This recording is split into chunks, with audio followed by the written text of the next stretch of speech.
గోంగూర నువ్వుల పులిహోరకి కావలసిన పదార్థాలు: గోంగూర 1 కప్పు, నువ్వులు 2 టేబుల్ స్పూన్లు, బ్రౌన్ రైస్ 1 కప్పు, ఎండుమిరపకాయలు 3, పచ్చిమిరపకాయలు 3, కరివేపాకు 2 రెమ్మలు, పసుపు చిటికెడు, ఇంగువ చిటికెడు, ఉప్పు తగినంత, నువ్వుల పొడి 1 టేబుల్ స్పూన్, పల్లీలు కొద్దిగా, జీడిపప్పు కొద్దిగా, నూనె 3 టేబుల్ స్పూన్లు.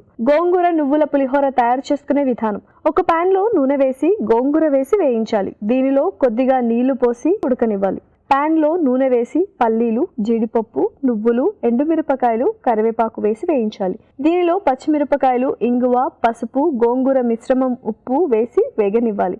ఇది కాస్త చల్లారాక బ్రౌన్ రైస్, నువ్వుల పొడి వేసి బాగా కలుపుకోవాలి. ఆ తర్వాత సర్వింగ్ ప్లేట్ లోకి తీసుకొని సర్వ్ చేసుకుంటే టేస్టీ గోంగూర నువ్వుల పులిహోర రెడీ.